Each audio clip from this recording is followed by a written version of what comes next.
St. Mary of the Woods College, both alluring and haunting in its beauty.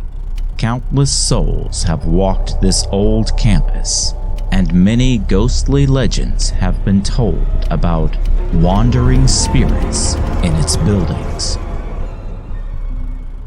The most numerous of these legends emanated from Foley Hall, an impressive Renaissance Revival structure which had been home to many uses: high school, dormitory, musical conservatory, and art hall. The cornerstone for Foley was laid in 1860, construction completed in 1868. Its curving, meandering staircase with oak double-molded handrails gave the illusion of a dizzying spiral. The echoey spaces in the alcoves and the creaking wooden floors were more than enough to give any student a fright when working late, not to mention the sequestered courtyard in the middle of the grounds. To add fuel to the fires of frights, Foley was the center of tales surrounding a phantasmal, faceless nun who would approach students working in the art room. Though the tales vary, most retellings center around the following details. Many decades ago, when St. Mary of the Woods was still a fledgling college, there lived a nun from France who was a talented artist. She had a unique style of portrait painting, wherein she would paint the head and body first, but leave out the face until the very end. While working on her self-portrait, some tragic misfortune befell her. In one telling, she was called to return to France but died at sea.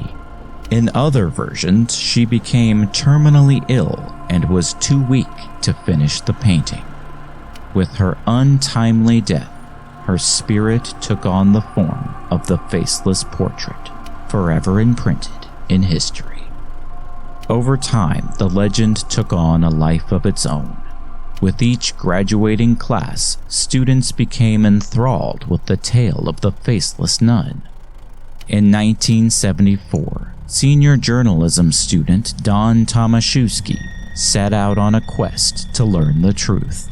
The movie in The Exorcist had just come out, and so it was kind of like a big thing, to talk about this around campus.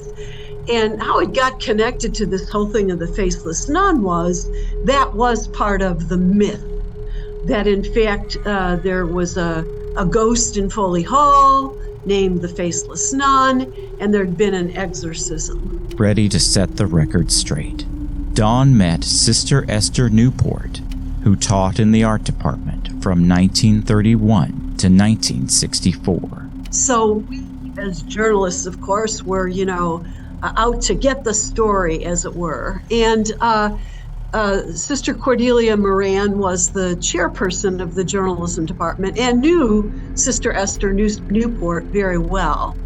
And she had said to us that Esther had been really quiet all these many years about what had actually happened back in the 1930s. With resolute calmness, Sister Esther relayed the anxiously awaited secrets of Foley Hall.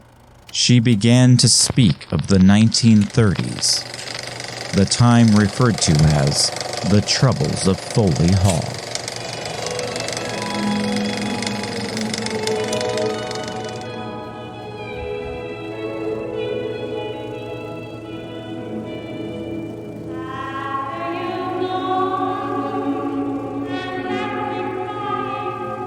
Most encountered the faceless nun's apparition when they were alone or when only a small number of witnesses were present. The students would see a nun approaching from a distance, her face unseen. When they would try to speak to her, they were met with silence. The specter would disappear, leaving an utter void where the nun had been standing. Students described a figure wearing a habit long out of fashion, reminiscent of those worn by the founding members of St. Mary of the Woods. They were scared because this was something unusual, To quiet these ghosts, Sister Esther spoke with the Superior General, Mother Mary Barnard. A Mass was said for a special intention, and as she said, everybody in the church knew the intention was quiet the ghosts in Foley Hall. With the ritual in place, serenity returned to Foley Hall, or so it seemed. Through the decades, the stories on campus continued. Curious, thrill-seeking students would set out in search of the faceless nun's spirit. Sarah Batt, who oversaw residents' life in the 1980s, would hear tell of reports from terrified students. What I remember is that the student was working late at night. A nun came into the room where she was working. The nun didn't respond to her questions, and she never got a good look at her face. But then the teaching nun came in later, and a student tried to describe the first nun to the teaching nun and described the habit, and it was a habit that had been out of use for a really long time. And so that's how they decided that it must have been a ghost. Foley Hall was razed in 1989. Parts of the building were repurposed across the campus. But the legend did not die out with the destruction of the building. For many, it is still very much alive.